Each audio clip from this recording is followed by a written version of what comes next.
2023 Maserati Grecale Trofeo First Drive Review Entry Level Done Right. The MC20S V6 and a spacious cabin make the Grecale attractive. Reno, Italy. Maserati is blowing with the SUV gales. Sedans remain an important part of its heritage, but they're no longer an important part of the new car market, especially not in the United States.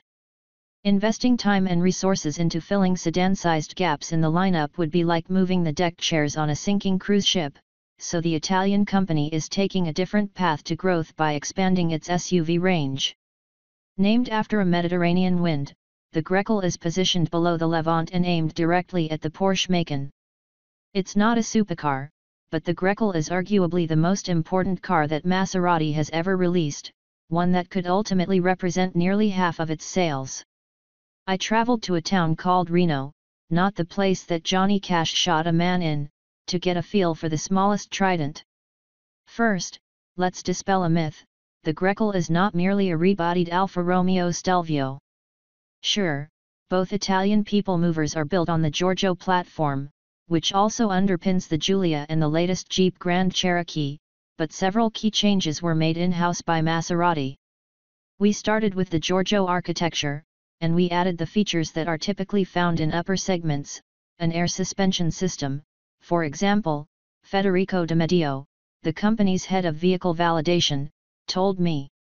We were given the possibility to further improve this platform, and we were able to increase the wheelbase by about 3 inches. He added that electronic tweaks were made as well. The base Grecale GT consequently stretches 190.8 inches long, 76.7 inches wide, and 65.6 inches tall. The Modena and the Trofeo trim levels are 77.9 inches wide, while the latter measures 191.3 inches from bumper to bumper due to its specific body kit. Either way, the Grecale is relatively big for its segment. Porsche's Macan, its intended closest competitor, checks in at 184.3 inches long and is one of the smaller in the segment. The Grecale's weight ranges from 4,431 to 4,629 pounds. One look at the Grecale's front end shows what Maserati meant when it announced the MC20S exterior design would influence the rest of the range. The swept-back headlights are positioned above a wide grille with the Trident emblem proudly positioned front and center. It's not a clone of the MC20, but the family resemblance is perceptible. Moving beyond the nose, the 3 vents that have become part of Maserati's design language are positioned on each fender, below the emblem that denotes the trim level, while the roofline peaks above the driver and slopes down towards a spoiler integrated into the hatch. Designers put a bigger focus on sport than on utility.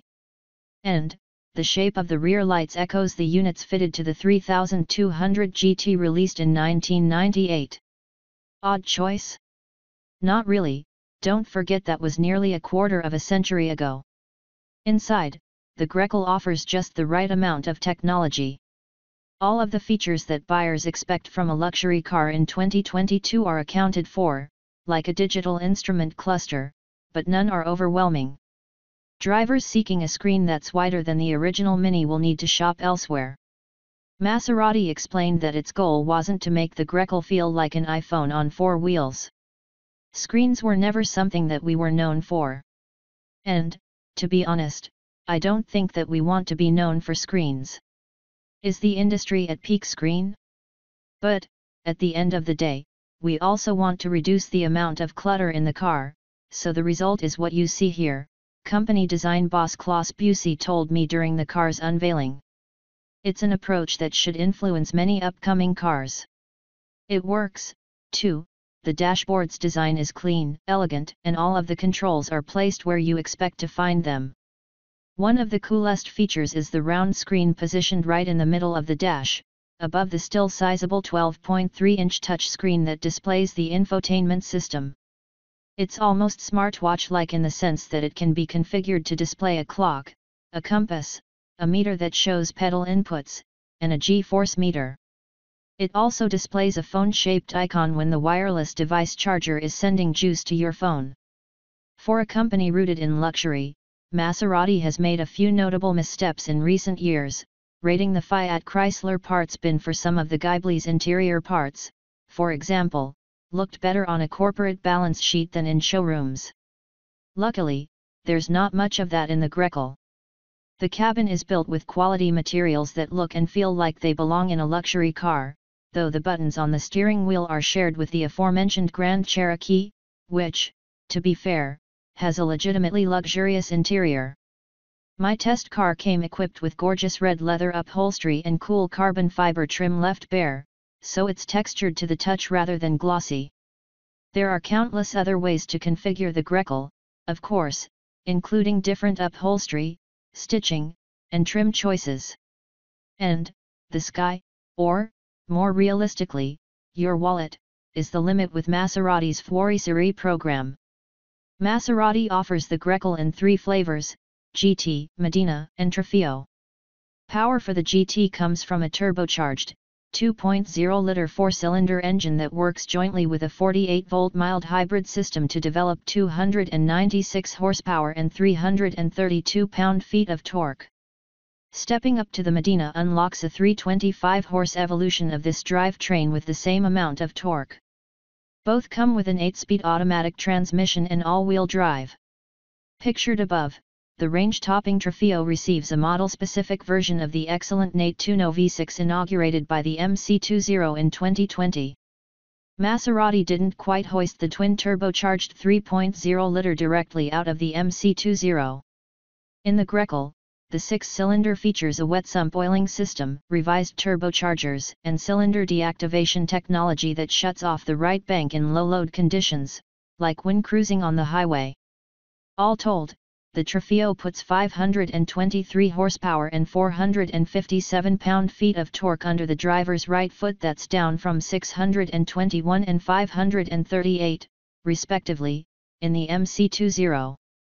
More important, it's more than the 434-horse cavalry unleashed by the range-topping Cayenne GTS.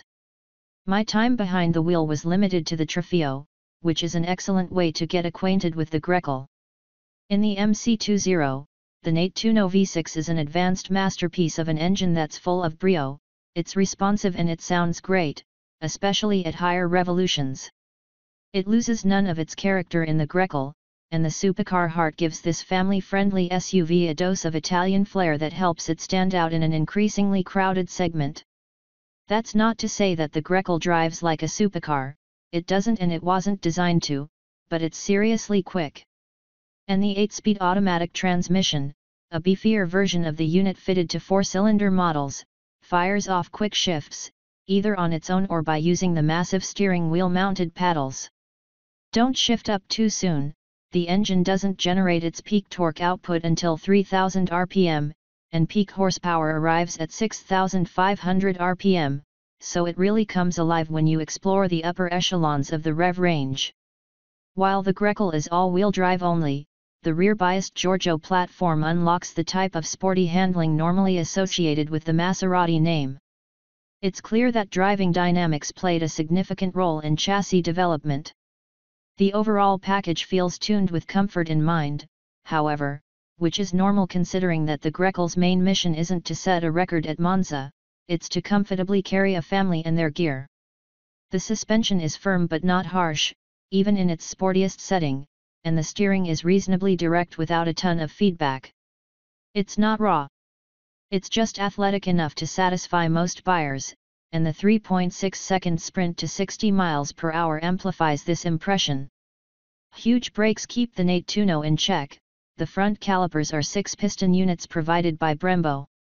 If I could travel back in time and join the development team, I'd dial more bite into the braking system. It's a setup that's reassuringly powerful, whether you're zigzagging through Milanese traffic or slowing down for a toll both on the autostrada, but the pedals feel and travel takes a few miles to truly master. One of the interesting, and surprising, aspects of traveling in the grecale is that it gives folks who argue rear-wheel drive, or rear-wheel drive biased, cars are cramped inside something to chew on. Whether you're sitting in the front or in the back, you'd need to be NBA-sized to complain about a lack of space. Both rows of seats are spacious and comfortable, even in spite of the meaty bolsters up front, and the interior is quiet with the exception of the Nettuno engine singing its anthem. Trunk space is adequate in spite of the sloping roof line. On paper, the Maserati Renaissance started in 2020 with the launch of the MC20. It inaugurated a design language, it ushered in the Nettuno V6, and, broadly speaking, it illustrated a new approach to creating cars. It's the tip of the trident.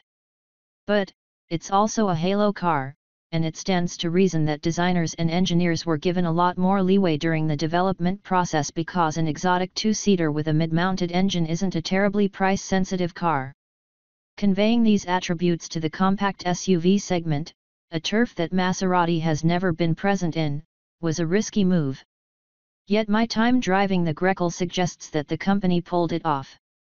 Put simply, it's not half-assed. This is a serious, well-thought-out attempt to grow, especially in America, by luring buyers with substance rather than with incentives. Maserati dealers across the United States will begin receiving the Grecale in fall 2022. Pricing for the GT and Modena limited edition trim levels is pegged at $64,995 and $78,895, respectively, figures that include a mandatory $1,495 destination charge. There is no word yet on how much the standard Modena or the flagship Trofeo will cost, though I'm betting the latter will carry at least a $10,000 premium over the GT limited edition. Significantly, that first number makes the Grecale the most affordable car that Maserati has ever released on our shores. It costs considerably less than the Ghibli sedan, which currently starts at $78,600. It even undercuts the biturbo. Remember that one? The boxy compact that was offered in the 1980s cost $26,874 in 1986. A figure that represents approximately $69,600 in 2022.